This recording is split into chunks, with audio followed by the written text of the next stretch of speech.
you still need to be findable in a very Apple or Google friendly way. Well, really both, so that you can come up in searches. Because if someone hears you on another podcast, they'll kind of search for you from what they remember. Maybe you have a link in there that'll get them to an episode. Maybe not. Most people don't go through the descriptions as it is. Those are mostly just for Google to find you with. So what we really need to recognize is, how can we be found? Welcome to another episode of Listeners to Leads, where I'm helping podcasters launch and maintain a lead generating show. I'm your host, Alicia Galati, the CEO and head podcast strategist behind Galati Media, a full-service podcast management company. On this show, you'll hear my guests and I discuss everything it takes to launch a successful podcast and keep it running. If you're ready to get leads, land speaking gigs, and create deeper connections with your audience through your podcast, then this is the show for you. Today on the podcast, we have Joe. Joe has two very different podcasts, so I'm excited to chat with him. We talk about growth strategy. He gives some really actionable tips and tricks for getting found via SEO and how to format your show notes, as well as things that you're definitely going to want to add in there. So be sure to listen to the whole episode for his incredible knowledge on getting your podcast found and putting a mission behind the content that you're producing, because that's what he's done, and he's done it so well. All right, without further ado, join me in welcoming Joe to the show. Future Alicia here, dropping in real quick to let you know that Joe gives us some really interesting strategies around SEO, and I want to make sure that we note in this that SEO is ever evolving and ever changing. So it's important that you are doing the research within your industry, that you're doing that keyword research. We have episodes on search engine optimization. I also have an episode coming up within the next month or so with Aaron Olila, who talks specifically and works specifically with podcasters and optimizing their podcasts for search engines. So make sure that you are doing your research, that you're looking through these different strategies and options and finding what works best for you. Remember, podcasting, there are no rules. There are no one size fits all. It's about finding what's working for you and implementing that across the board. All right, back to the show. Hello, Joe. Thank you so much for being on the podcast today. I'm so excited to chat with you. If you could just start by telling everyone who you are, what you do, and about your podcast. So I'm Joe Rockey. I do a lot. I'm with Elite Business Conversations, and what we do here is we do business coaching, keynote addresses, as well as personal development. And what ultimately got me here was the various 15 other businesses I built along the way to land here, and two of which of them being the podcast that we're going to be discussing here. And I really enjoy doing the podcasting space for a lot of reasons. First is you get to articulate something that's meaningful to you and get it out. And there's not too many formats where you really can do that, because in the majority of your audience is going to be on an individual basis. This isn't like giving a movie where you're doing it to a theater or something like that. This is normally personal. Maybe the biggest crowd will be people inside of a car listening to it. But in general, it's people in their own private, calm space, and we really can be true without these extra barriers of judgment. And I really like that about the podcasting space, and one of the reasons I definitely am glad to be on your show and be a part of it. Awesome. Yes. So let's go ahead and get started on your show. So you have two different ones. Can you go ahead and tell us about the audio-based podcast, Father and Joe? And then we'll go into your YouTube channel style podcast, Local Football Flavor. So I created the podcast Father and Joe in 2017. And that was right in the aftermath of the transition from Obama to Trump. And the way that the country's news media was presented was you had to either be a Trump person or a Hillary person - Obama person. And you weren't supposed to intermingle with the other side. And the end result was this chasm. There's like, I'm not allowed to talk to these people, or I shouldn't talk to these people. At the time, most people didn't care in 2017. Again, it's changed since then. But anytime you've gone down this road as any culture or civilization, it always ends in one of three ways when you follow this road to totality. Either the country goes to war with someone else, the country has a civil war within itself, or the country commits a genocide, which is just a one-sided civil war.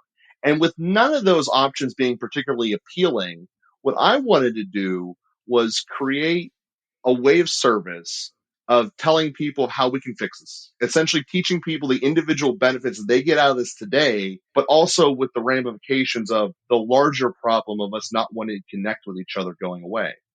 And I paired up with a Catholic priest. That's why it's called Father and Joe. And long story short, this is not the first time a culture has not liked itself or not liked another part. And the majority of times in human history, people figure it out.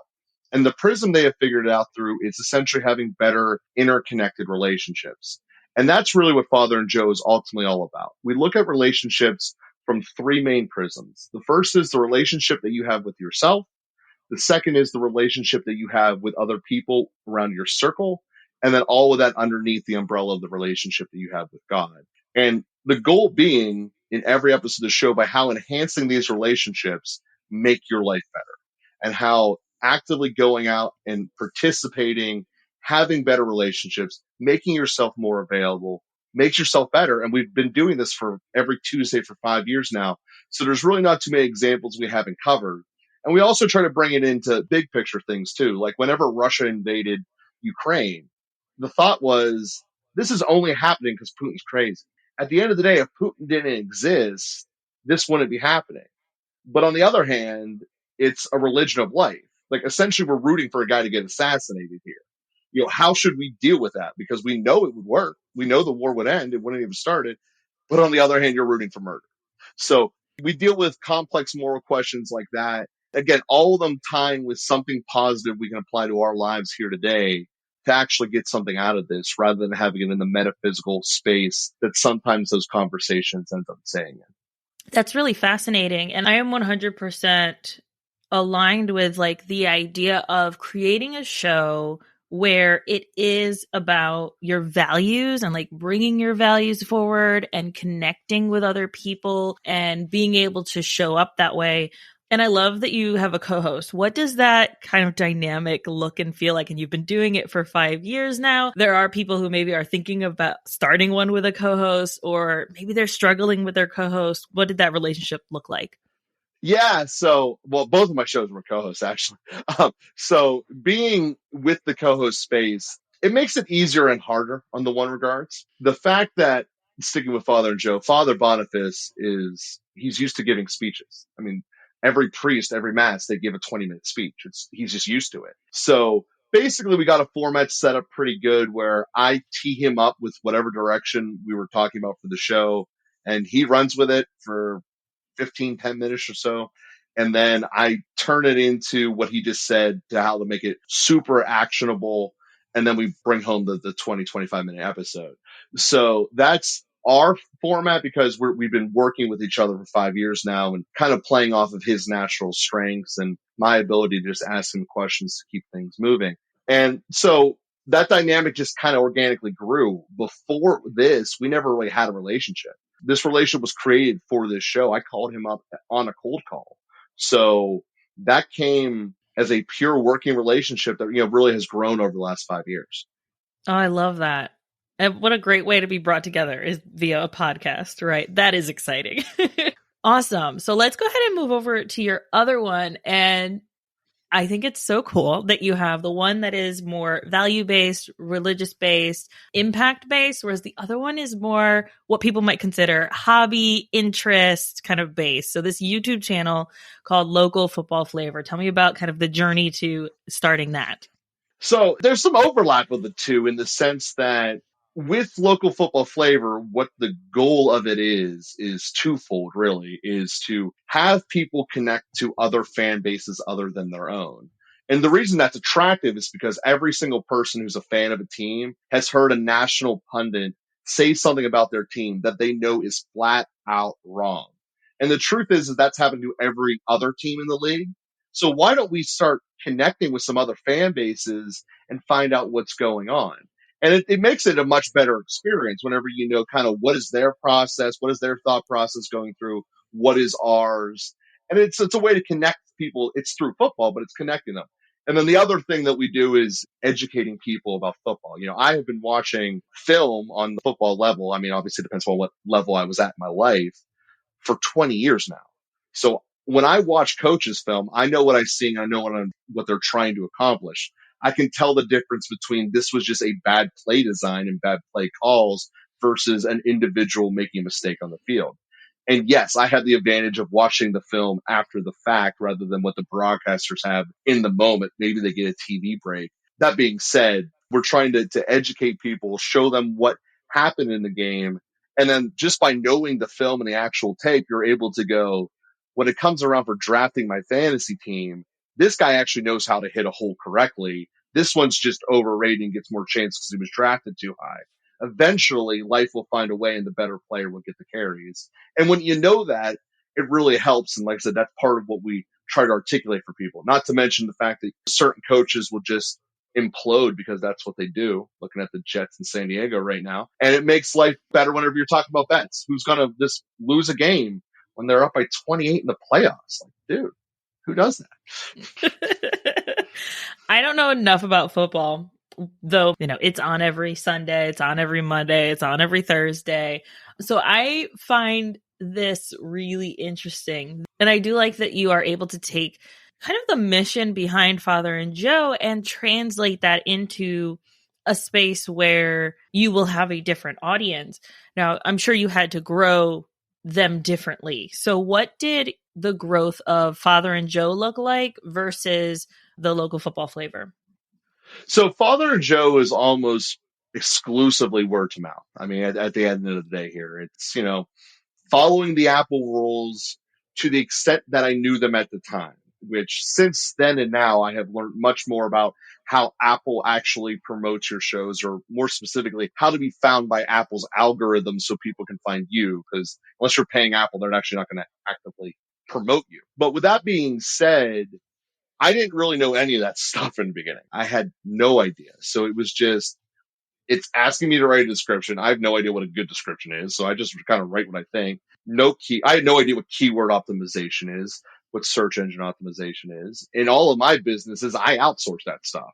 So since I was doing this essentially as an act of service, I had to take it on, and I didn't know what I was doing. And admittedly, it took a very long time for it to get rolling. But the fact that it did get up and rolling without me knowing how to do anything was just pure organic. Just people literally clicking the share button and just seeing what happens. And we're incredibly grateful for that. We have, in terms of our week to week listenership, it's a solid rock. There's very little turn down below the number. Every podcast will have a fluctuation based upon episode, but then they will have a bedrock that their channel doesn't go below. And we're very glad that ours is being remarkably consistent and remarkably strong. Yeah, that is really good. And that's good to see too. And I think that a lot of people, especially when they're starting a podcast, either as an act of service to something that they really want to give people and like educate people on, or even for their business, I've found that depending on what you're talking about, you're not going to see a lot of growth. And a lot of that growth is going to be word of mouth, organic growth. And the one way that you can grow your show is by getting in front of other audiences, redirecting them back to your own podcast, talking about your podcast with anyone and everyone who will hear you. Like those kinds of strategies. Mm-hmm. Paid ads aren't always going to work. They rarely work for people to grow their podcast. But to be able to have it grow organically, I think also is a testament to the content, right? And so it tells you and your listeners, hey, this is quality stuff. And the fact that you guys have been doing it consistently for 5 years. I mean, most people don't make it past 10 episodes. So the fact that you're at that, congratulations. That is incredible. So there's a lot that goes into that with everything you said to try to kind of unpack it here. I do not recommend doing it the way we did it. We did it because I didn't know anything. Just as a starting point, you still need to be findable in a very Apple or Google friendly way. Well, really both, so that you can come up in searches. Because if someone hears you on another podcast, they'll kind of search for you from what they remember. Maybe you have a link in there that'll get them to an episode. Maybe not. Most people don't go through the descriptions as it is. Those are mostly just for Google to find you with. So what we really need to recognize is how can we be found? And this is where the YouTube show really helped Father and Joe learn me how to do this. because with YouTube, we did shorts for everything. I mean, that was the shorts audience is way larger than the normal YouTube audience. You know, America has ADD. We can't watch for longer than a minute, whatever. I can show some good highlights and teaching people how McCaffrey's hitting a hole correctly in 30 seconds. So it works. But at the end of the day, that's a way to work on YouTube. But you still had to figure out what were the search engines that got people to click on it. How do you get it to be found? And the way that you can do this for any single episode, and this is a very simple thing that you can throw in your descriptions because it's applicable for both Apple and Google, which are the two driving forces of the podcast world, is you make your description in this following template. 3 sentences overall about what yours about, and try to include as many emotional words as you can. So we're talking like frustrated or happy or joyous or whatever is applicable to your content. You need to get emotion driven into those 3 sentences. And it's only 3 sentences. And then immediately following those 3 sentences, you do the timeline format. And what that is 00 colon 00 title of your episode. And it has to be the first one, has to be 00 colon 00 title of your episode. That's just a rule of the game. And then every 2-3 minutes, whatever, put in another timestamp whenever you change the topic. So you just say, boom, new timestamp. So say it's at the minute 3 mark, 01 colon 03. And then the next 100 characters, Google will treat as another title. And the title is the most important metadata you can have in terms of the searches. So now with one episode, depending upon how many timelines you do, you are giving yourself each chance increase to be found. So if you do 20 timelines in an episode, that episode has 20 opportunities to be found versus 1. You just made your individual episode 20 times more attractive to Google. And we can all imagine what that would be like in our personal lives. You know, if I was 20 times more attractive and I walked into a bar, what would it be like? Well, this is how you can do it in podcast world. And it's something that's simple. You already need to re-listen to your episode anyway, right? And the other joy it gives you is you can test out different search engine terms. You know, this is where you get out your thesaurus and say, this is how I think it should sound. But if I say it with like 3 different words, maybe it's more mainstream for something I didn't even know, but that's how people type it in Nebraska. I don't know, but it might work. And it gives you opportunities to try that. And you do need consistency. Both Apple and Google require you to have consistency, which is a detriment for this introductory launch of any podcast because you only have one. There's no consistency. But once you have the timelines established, it gives you a second thing. The other thing that you'll notice after you write all those descriptions those extra titles in the timelines, you'll notice that there was just some key terms that this episode was about. And what you want to do is after your timelines, write those all out with commas at the end. So this one was about business ethics, comma. Then you would also include ethics, comma, and business. So you want to put the core concept and then each individual term within the concept in there. And then, especially for Google, but also for Apple as well, after you take those things with commas, they're called tags. You put them in the area that your pod host provider allows you to do. For most pod hosts, it's in the additional options section. You just copy and paste, put them in there, and you're allowed to have 500 characters worth of that. Try to use as many as you can because, again, it helps you come up in search engine results. But since we live in a world that TikTok is taking over, we need to make hashtags now as well. And these are actually really simple to do. You just copy and paste that section you just did with your tags. And then every Windows computer has the function Control H. And what Control H does is replace specific character. So you're going to do 3 commands in this Control H. The first one being you turn every single comma into a hashtag. The second one being you take every single space and you turn it into a delete, so there will be no spaces. And then the third one is you take every hashtag and turn it into space hashtag, so that's appropriately there. And you just leave those sitting in the bottom of your description. And whenever the search engines are looking through the hashtag format, which is the direction they're going, unfortunately, you'll be findable even after the new era hits. And that's a very condensed version of what I give in a keynote address that will be on Podmatch here in the spring. But just to let people know, I'm not making this up. It works, and we're letting people know about it. Yeah, so we'll definitely make sure that we link to the Podmatch event. I will also definitely be there. I went to the last quarter one and I missed this one, but I do have the recordings of it and I plan on going back and rewatching. But what have you seen by way of growth in using that rather than what you were doing before?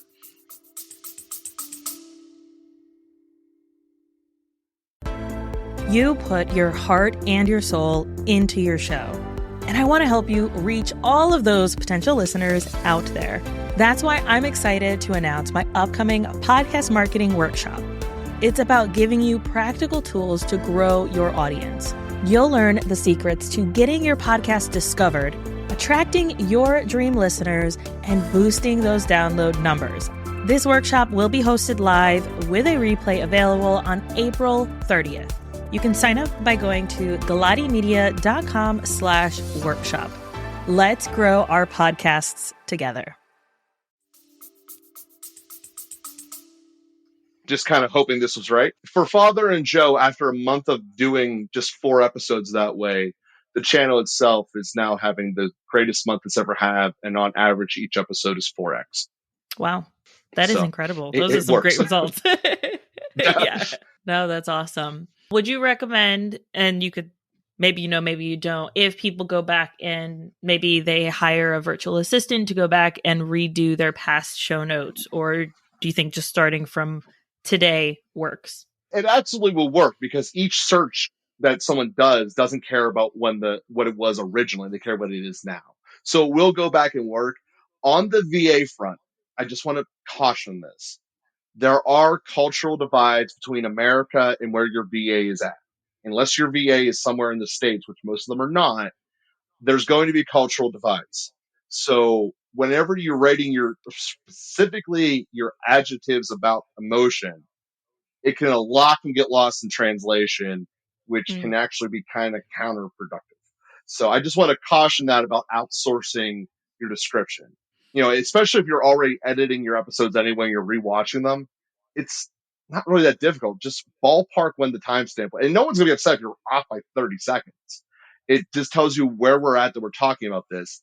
And the other important thing is, say you do a longer episode, 45 minutes, 2 hours, whatever.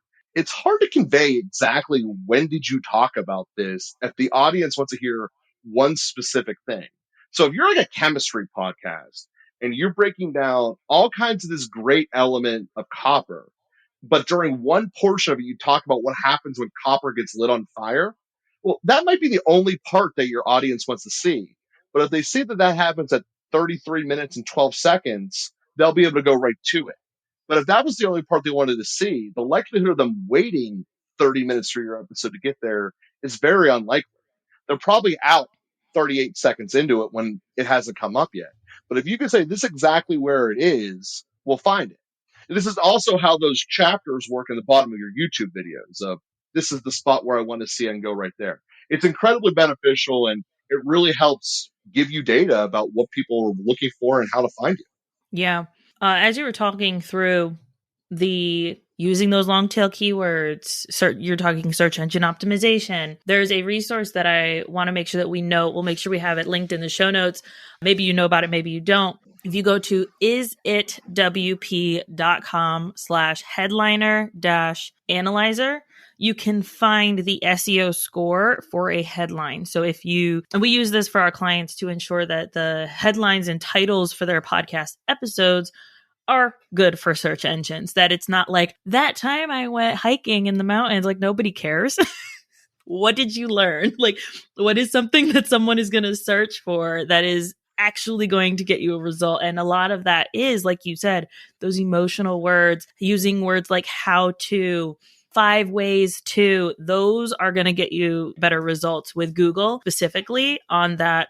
And then the other one I was thinking of was we use otter.ai to transcribe our podcast. Now, Otter recently came out with, if you upload your audio to there, they will give you timestamps and what was talked at those timestamps. Boom, done. You don't even have to think about it. So if people are like, look, What is the down and dirty easiest way? There are two resources right there. Do you have any that you have used or that you recommend people use to, if there's someone who's like, listen, I am strapped on time. Maybe I just upload my podcast without a lot of editing. I don't go back and re-listen. I just go based off my memory or based off the transcript. Do you have any additional thoughts on that?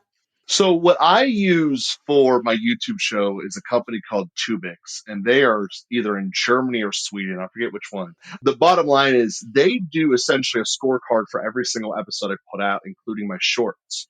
So it's letting me know, based upon the current trends, what am I doing that's captivating and what isn't. So in my particular field of trying to do the entire NFL rather than a specific team, it gets a little challenging because if I would just stick on one team, it'd be a lot easier to focus it in. But that's the nature of the challenge I took on. So I'd recommend them for any single one of your YouTube ones because they will go through and say, based upon what you were trying to do, this is what you actually should have done. And they also will give you ideas about how to create new episodes for your niche based upon your previous content so far and the way you've written it out. So it's certainly something that I recommend. They're roughly $100 a month when it's all said and done. And I understand about the guys who are time strapped. This is something that's incredibly common. But there is something you definitely get, and I don't want to diminish, especially the beginning time podcasters. People who are experienced certainly use those tools to save time. But in the beginning, you need to hear yourself because there are so many issues that we have in regular speech that we don't pick up about ourselves unless we listen to ourselves for a considerable amount of time, actually. So it's something that I incredibly recommend. Don't outsourcing if you've never edited yourself or watched yourself before. You need to get, and the number probably is 10,000 hours of listening to yourself to know what the answer is. What are the quirks in the way I communicate? What am I doing wrong? Am I talking too fast? Am I talking too low? What do I know? What do I know? You get anxious? That's common for a lot of people. People who drop or and like 20 million times. You got to be able to figure out that stuff because the other element of this is it doesn't matter how awesome you are to finding you. You can have every single blinking light say click here, click here, click here. If you're not audibly palatable and audibly desirable, it doesn't matter. You have the greatest content in the world and you can have the greatest way of being found. It doesn't matter. So I recommend do listen to yourself and be honest with your critiques. I'm not saying you need to lose your accent from where you're from or anything like that, but you do need to make yourself coherent and understandable to as broad of an audience as possible. And you do that by recognizing the things you don't like hearing in other people, hearing it in yourself. Yeah. And I'm guessing that's coming from your coaching on keynotes, because I know that's part of one of your businesses, right? Is that you help people with their keynotes and their speaking and that kind of stuff. So I can definitely see how that skill is transferable to podcasting and speaking on podcasts as well. Yes. And also not being robotic. So even if you give the same message over and over, like we did here earlier in the day when we had the technical difficulties and I gave how we created Father and Joe, I think 3 or 4 times, and each of them was different, but the content of it was still the same. That's what you ultimately end up getting a comfort level with is I don't need to have something memorized. I just need to know the essence and figure out a way to get it out. And that's really that's the byproduct of editing yourself and listening to yourself and really putting in the time for self-improvement. Yes. This has been so good, Joe. Thank you so much for being on the show. If you could tell everyone where they can find you, hang out with you, listen to either of your shows. Yeah. So you can find me at elitebusinessconversations.com. That's the easiest way to find me for any personal training development in that we're trying to accomplish on a professional level. In terms of trying to find Father and Joe, the easiest way is through Apple, as that is an audio only podcast. The words are Father and Joe. It's very easy to spell, Father and Joe, and that's on Apple. And then Local Football Flavor is on YouTube. It is based for YouTube. That is a visual medium show. So I invite you to find it there. And then that's Local Football Flavor. Awesome. Thank you so much. Well, thank you for having me.